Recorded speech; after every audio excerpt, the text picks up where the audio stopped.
Hello friend, मैं रामदीन। आज science का एक महत्वपूर्ण टॉपिक लीवर और पैनक्रियास से संबंधित कंप्लीट अध्ययन करेंगे, जो हर कॉम्पिटिशन एग्जाम में कहीं ना कहीं से क्वेश्चन घुमा फिरा कर आ ही जाते हैं। देखिए, पहले लीवर क्या होता है। पहले लीवर के विषय में कंप्लीट अध्ययन कर लेते हैं। ठीक है, चलो। लीवर क्या होता है। लीवर हमारे शरीर की सबसे बड़ी ग्रंथि होती है। ठीक है, सबसे बड़ी ग्रंथि। इसका जो वजन होता है 1.5 किलो से 2 किलो के आसपास का होता है। इसका वजन होता है। एक गहरे धूसर रंग का होता है। इसके 2 खंड होते हैं। यकृत के चारों ओर पेरिटोनियम नामक झिल्ली का आवरण होता है। यकृत के अध्ययन को हिपैटोलॉजी कहते हैं। अब चित्र में थोड़ा बहुत समझ लेते हैं। ठीक है, जैसे ये हमारे एक लीवर है, ये पूरा एक लीवर है। तो एक आधा जो मैंने अभी बताया था, इसके 2 खंड होते हैं। एक खंड ये होता है, दूसरा खंड ये होता है, इतना। ठीक है, और इसके नीचे जो होता है यहाँ, ये इसको गाल ब्लैडर बोलते हैं इंग्लिश में, गाल ब्लैडर। ठीक, और हिंदी में बोलते हैं पित्ताशय। लीवर से पित्त रस निकलता है और हमेशा निकलता रहता है।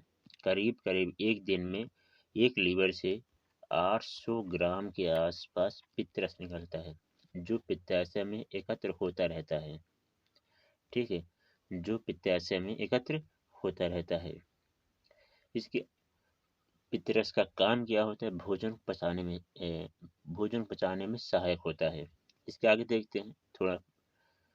अब यकृत के कार्य देखते हैं, यानी कि यकृत के कार्य जो इसके पहले जो मैंने बताया, पित्तरस का स्राव करता है।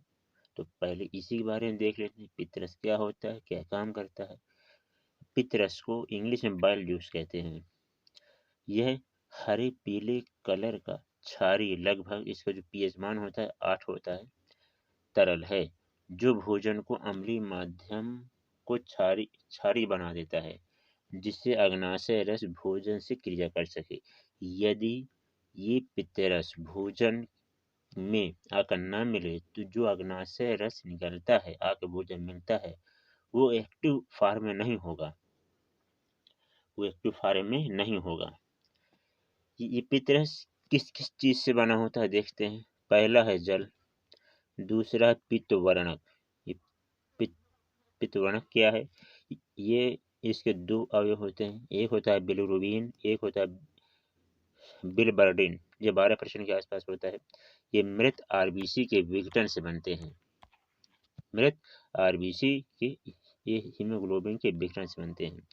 सोडियम बाइकार्बोनेट, इसी कारण क्षारीय रंग, जो पित्तरस क्षारीय होता है, सोडियम कार्बोनेट के कारण होता है। इसमें कोलेस्ट्रॉल होता है। नीचे देखते हैं, यकृत यानी कि लीवर लगातार पित्तरस का स्राव करता रहता है, जो लगभग 800 ग्राम प्रतिदिन, जो मैं इसके ऊपर जो मैंने बता दिया हूँ, ये पित्तरस का पित्ताशय यानी कि गॉल ब्लैडर में एकत्र हो जाता है। जो चित्र में अभी मैं समझा रहा था वो है। जब कोलेसिस्टोकाइनिन, ये एक हार्मोन है, जब हार्मोन पित्ताशय को छोड़ने के, पित्तरस को छोड़ने के बोलेगा, तभी पित्ताशय बाइल जूस को छोड़ेगा, नहीं तो नहीं छोड़ेगा। ठीक है, और पित्तरस के काम क्या होते हैं, काम देख लेते हैं। यह भोजन को क्षारीय करता है। पहला, यह आंत में क्रमाकुंचन की गति को बढ़ाता है, जिससे भोजन की आगे बढ़ने में मदद मिलती है। ध्यान रखना, क्रमाकुंचन एक प्रकार के भोजन को आगे बढ़ने में सहायता मिलती है। वसा का पाइशीकरण करता है। अर्थ पाइशीकरण क्या होता है, जो वसा होती है, वसा का मतलब जो फैट है, यानी कि जो तेल वाली चीजें जो होती हैं, उसको बोलते हैं वसा। उसमें वसा ज्यादा पाया जाता है। वसा की बड़ी बूंदों को सूक्ष्म बूंदों में तोड़ना ही पाइशीकरण यानी कि इमल्सिफिकेशन। तो पित्त रस का मेन जो काम है भोजन को क्षारीय बनाना, दूसरा पाचीकरण करना, ये मेन मुख्य काम है। और कुछ काम है जैसे देख लेते हैं। ये अग्नाशय रस को उत्तेजित करता है यानी कि क्रियाशील करता है। पित्त रस को हरा रंग जो होता है ये बिलिवर्डिन के कारण होता है। यकृत की कोशिकाएं रुधिर से बिलिवर्डिन लेना बंद कर दें तो छोटे बच्चे के लेटरिन में ये हरे रंग की अधिकता होगी। ठीक है। दूसरा है पित्त रस जो पीले रंग का होता है यह बिलिरुबिन के कारण होता है, क्योंकि जो मैंने बताया था पित्त रस का जो रंग होता है एक हरा होता है एक पीला होता है। ठीक है। पीला तो हरा हो गया बिलिवर्डिन के कारण और पीला हो गया बिलिरुबिन के कारण। यदि यही बिलिरुबिन लेना बंद कर दे यकृत तो हमारे पूरे शरीर में पीला रंग फैल जाएगा और पीला रंग फैल जाता है तो उस रोग को क्या बोलते हैं? पीलिया, इंग्लिश में जॉन्डिस। अब सेकंड, ये लीवर का सेकंड काम क्या होता है? सेकंड काम देखते हैं, ग्लाइकोजन का संचय। ग्लाइकोजन देख लेते हैं क्या है। भोजन के बाद रुधिर में आवश्यकता से अधिक ग्लूकोज पहुंचता है तो इस ग्लूकोज को यकृत के द्वारा ग्लाइकोजन के रूप में बदलकर अपने पास संचित कर लेता है और जब काम पड़ता है या आवश्यकता पड़ती है तब यही लीवर ग्लाइकोजन को ग्लूकोज में परिवर्तित कर देता है। ठीक। Heparin protein. हिपैरिन प्रोटीन क्या होता है? जो हमारे शरीर में जो रक्त वाहिनियां हैं, जो रुधिर वाहिनियां हैं, उनमें रक्त क्यों नहीं जमता? बाहर आके जब हमारे शरीर में कोई कट निशान लग जाए, खून बहने लगे, थोड़ी देर ऑटोमेटिक बंद हो जाता है। ये शरीर के अंदर नली में क्यों नहीं होता, यानी कि वाहिनी में क्यों नहीं होता? क्यों? क्योंकि उसमें हिपैरिन प्रोटीन पाया जाता है और हिपैरिन प्रोटीन का निर्माण कहाँ होता है? ये लीवर में होता है। अगला देख लेते हैं, फाइब्रोनोजन प्रोटीन। फाइब्रिनोजन प्रोटीन यानी जब शरीर को चोट लग जाती है और रक्त बहने लगता है तब रक्त को जमाने का कार्य फाइब्रोनोजन प्रोटीन, यानी कि जब रक्त बहने लगे थोड़ी देर के बाद रक्त ऑटोमेटिक बंद हो जाता है। वो क्यों होता है? क्योंकि उसमें फाइब्रोनोजन प्रोटीन होता है। इसका निर्माण कहाँ होता है? लीवर में होता है। यूरिया का निर्माण भी लीवर ही करता है। यकृत प्रोटीन तथा अमीनो अम्लों को अमोनियम में विघटित करता है, फिर तोड़ता है और बाद में यूरिया का निर्माण करता है। और सेकेंड, यकृत में विटामिन ए और डी, लोहा, तांबा संचित रहता है। स्तनधारियों में जो आरबीसी का निर्माण होता है कहाँ होता है? लीवर में होता है। कहाँ होता है? एक लीवर में होता है। और जब यकृत आरबीसी को तोड़कर पित्त वर्णक यानी कि बिलिरुबिन और बिलिवर्डिन का निर्माण कर देते हैं, यानी कि एक आरबीसी को तोड़कर ही ये पित्त वर्णक बनता है। ठीक है। अब देखते हैं अग्नाशय। अग्नाशय को इंग्लिश में बोलते हैं पैनक्रियास। यह मानव शरीर की दूसरी सबसे बड़ी ग्रंथि है। जो मैंने बताया सबसे बड़ी ग्रंथि क्या थी? लीवर। और दूसरी पैनक्रियास यानी कि अग्नाशय है। इसका भार जो होता है 12 से 15 सेंटीमीटर आकार होता है इसका। इसका जो भार होता है 60 से 90 ग्राम का होता है। ठीक। दूसरा, इसकी एक प्रमुख विशेषता है, यह एक साथ अंतःस्रावी, नलिकाहीन और बहिःस्रावी यानी नलिकाहीन दोनों प्रकार की ग्रंथि है। इसके बारे में आगे देखते हैं। अब चित्र के बारे में समझ लेते हैं। ये एक चित्र है, जैसे इसको बोलते हैं पैनक्रियास यानी कि अग्नाशय। ये अग्नाशय एक पीले कलर की होती है। ठीक है। ये छोटी आंत है, ग्रहणी इसको बोलते हैं। ये ग्रहणी है। क्या है? ग्रहणी। इसको छोटी आंत का पहला भाग होता है। ये छोटी आंत 3 भाग होते हैं, ये पहला भाग होता है। और यदि अग्नाशय को हम काट के देखें तो इस आकृति के टाइप में दिखाई देगी हमें।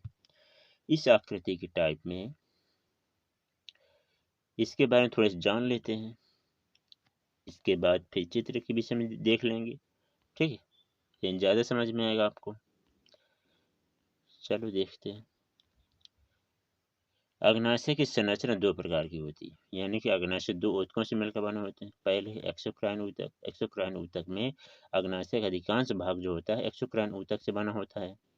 यही ऊतक अग्नाशय रस का निर्माण करते हैं। यह बाह्य स्रावी भाग का निर्माण करते हैं जो नलिका से रस होते हुए ग्रहणी में जा गिरता है। एक्सोक्राइन ऊतक चित्र हम देख लें कहाँ होता है। ठीक है, एंडोक्राइन ऊतक। और एंडोक्राइन ऊतक में एक्सोक्राइन ऊतक के बीच में कोशिकाओं का एक समूह बिखरा होता है जिसे लैंगर हाइंस के द्वीपिका कहते हैं, क्योंकि उसकी खोज लैंगर हाइंस ने किया था। ठीक है, ये अंतस्रावी भाग का निर्माण करती हैं। ये नलिका विहीन और ये अपना सीधे स्राव रुधिर में छोड़ती हैं। इसके जो अग्नाशय रस के बारे में देख लेते हैं। ये अग्नाशय रस को पूर्ण पाचक भी बोलते हैं। इसमें जल लवण एंजाइम होते हैं। और इसमें कौन सा अग्नाशय रस है? इसमें तीन, पहला लाइपेज, दूसरा एमाइलेज, तीसरा ट्रिप्सिन। जो एंडोक्राइन था, एंडोक्राइन तीन भाग को डिवाइड किया गया है। पहला एल्फा कोशिकाएं। एल्फा कोशिका कौन सा हार्मोन स्रावित करती है? ये करती है ग्लूकागोन हार्मोन। इसका काम क्या होता है? यह यकृत को ग्लाइकोजन को ग्लूकोज में परिवर्तित करने को प्रोत्साहित करता है, यानी कि शर्करा को बढ़ाता है। ठीक, बीटा कोशिकाएं, ये कौन सा हार्मोन स्रावित करती है? इंसुलिन। ठीक, यह यकृत को ग्लूकोज को ग्लाइकोज में परिवर्तित करने को प्रोत्साहित, यानी कि ये शर्करा को कम करने की कोशिश करता है। यदि यही अल्पस्रावन हो जाए तो इसको बोलते हैं अल्पस्रावन के मधुमेह या डायबिटीज। यदि इंसुलिन कम हो जाए तो, यदि इंसुलिन ज़्यादा हो जाए तो उस रोग को बोलते हैं हाइपोग्लाइसीमिया। क्या बोलते हैं? हाइपोग्लाइसीमिया। हाइपोग्लाइसीमिया। ठीक है, ये अल्प के लिए है, ये अधिक के लिए है। एक तीसरा होता है डेल्टा है गामा कोशिकाएं। ये कौन सा हार्मोन स्रावित करती हैं? ये हार्मोन स्रावित करती हैं सोमैटोस्टैटिन। ये अल्फा कोशिकाएं और बीटा कोशिकाएं को जो हार्मोन स्रावित करती हैं इनको नियंत्रित करती हैं, यानी कि इनको इंसुलिन को स्रावित होने से बचाते हैं या स्रावित होने से रोकता है। ये डेल्टा गामा का काम होता है। अब देख लेते हैं चित्र में क्या काम होता है। चित्र में जो चित्र मैंने अभी थोड़ी पहले बताया था, ये चित्र ये चित्र जो आपने देख रहे हैं यहाँ, ये वाले चित्र देख रहे हैं, ये एक कटा हुआ भाग है, यानी कि अग्नाशय का कटा हुआ भाग का चित्र देखें तो चित्र ऐसे दिखाई देंगे। यहाँ पास भी होंगे। ठीक है, तो इनको बोलते हैं एक्सोक्राइन ऊतक। ये कौन से हैं? एक्सोक्राइन ऊतक। और एक्सोक्राइन ऊतक से कौन सा रस निकलता है? इसमें अग्नाशय रस निकलता है। ये नलिका से सीधे छोटी आंत में आकर मिलता है।